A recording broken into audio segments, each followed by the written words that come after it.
Assalamualaikum warahmatullahi wabarakatuh.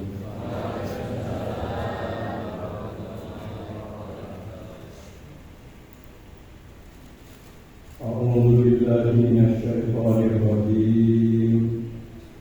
Bismillahirrahmanirrahim. Ala inna awliya Allah la khaufun 'alaihim wa la hum yahzanun. Alhamdulillahi rabbil alamin wal 'aqibatu lil muttaqin wa la 'udwana illa 'alal zalimin. Wassalatu wassalamu ala sayyidina Muhammad wa ala alihi wa sahbihi ajma'in, amma ba'du. Dengan asma Allah yang Maha Pengasih, Maha Penyayang, puja puji bagi Allah Pembina semesta alam.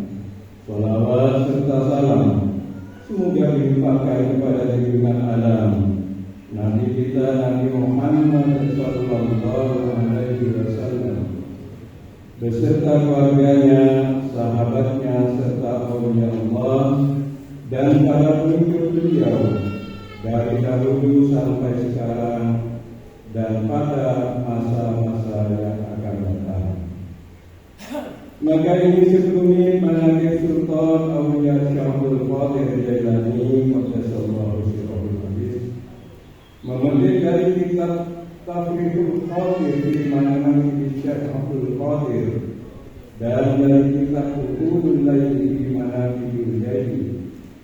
Semoga dengan diperingati dan dibacakan Manaqib ini, yakni riwayat serta sejarah perjuangan Syekh Abdul Qadir Jailani, senantiasa Allah Subhanahu wa Ta'ala melimpahkan karunia kepada kita sekalian, terutama kepada sahibul hajat, keselamatan dan keberkahannya.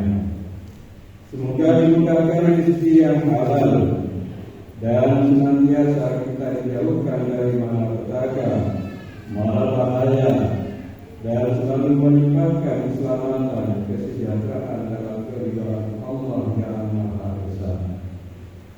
Semoga Allah menerima segala niat dan maksud kita.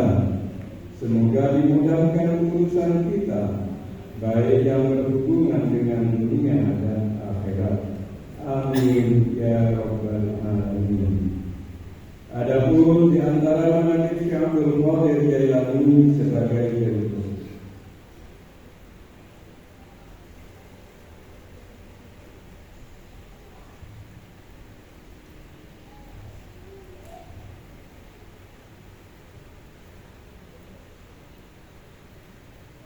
Mangkobah ke-51, wasiat Syekh Abdul Qadir Jailani kepada putranya Abdul Razak. Syekh Abdul Qadir telah berwasiat kepada putranya yang bernama Abdul Razak. Beberapa wasiatnya di antaranya, wahai anakku, semoga Allah senantiasa melimpahkan taufik dan hidayahnya bagimu dan segenap kaum muslimin.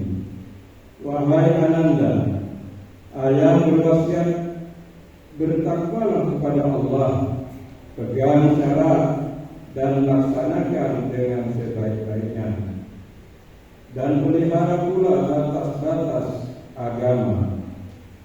Ketahuilah bahwa tarekatku dibangun berdasarkan Al-Quran dan Sunnah Rasulullah Sallallahu Alaihi Wasallam. Hendaknya kamu berjiwa bersih, dermawan, murah hati, dan suka memberi pertolongan kepada orang lain dengan jalan kebaikan.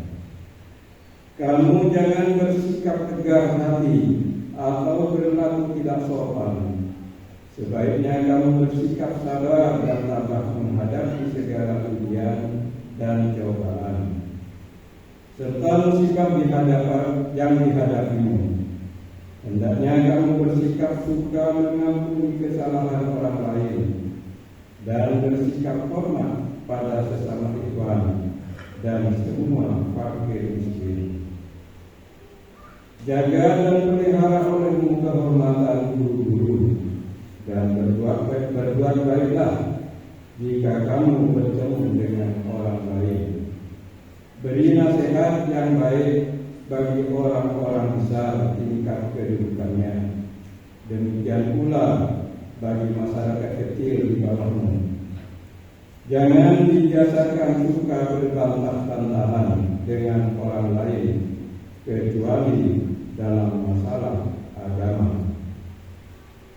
Ketahuilah bahwa hakikat kemiskinan secara agama berupa ketidakbolehan menyampaikan kebutuhan, kekurangan kepada orang lain, dan hakikat kekayaan berupa ketidakbutuhan akan kita. Semisal diri, tasawuf dicapai lewat kelaparan dan tantangan dari hal-hal yang disukai dan dihalalkan. Dan pribadi bersikap tidak banyak bicara, apalagi besar mulut. Jika kamu berhadapan dengan orang miskin, jangan berpintar diri, jangan dimulai dengan ilmu, sebab unjuk pengetahuan membuatnya tak senang, antipati, dan ia akan jauh darimu. Sebaiknya hendaklah dimulai dengan kasih sayang, bersikap lembutlah terhadapnya, karena kelembutan membuatnya senang, simpati, dan lebih dekat padamu. Tasawuf itu dibangun di atas kerangka landasan yang kokoh pada 8 hal, yakni 1. Kedermawanan berjiwa sosial. 2. Ridho atau pasrah merasa senang menghadapi kekiran qada dan qadar. 3. Sabar. 4. Isyarat atau memberi petunjuk.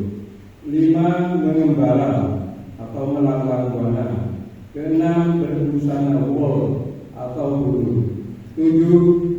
Pelintas rimba belantara atau rimbawan. Yang ke-8, fakir bersahaja sederhana.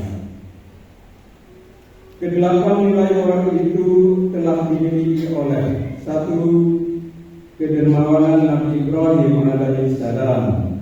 2. Keridhaan, kepasrahan Nabi Ishak alaihissalam. 3. Kesabaran Nabi Ayub alaihissalam. 4. Isyaratnya Nabi Zakaria alaihissalam. 5. Melanglang buana seperti Nabi Yusuf alaihissalam. 6. Berbusana wol seperti Nabi Yahya alaihissalam. 7. Himbauannya Nabi Isa alaihissalam. Dan 8. Kefakiran, kesederhanaan Nabi Muhammad sallallahu alaihi wasallam. Bila kamu berkumpul bersama-sama dengan orang kaya, perlihatkan kegagahan dan keberanianmu. Namun sebaliknya, perlihatkan kerendahan hati bila kamu berkumpul dan bergaul dengan orang miskin. Hendaknya kamu mengikhlaskan diri dalam setiap pelaku perbuatan dan kegiatan. Seharusnya bermudahwamah zikrullah, artinya tidak putus-putusnya mengingat Allah. Kamu jangan berprasangka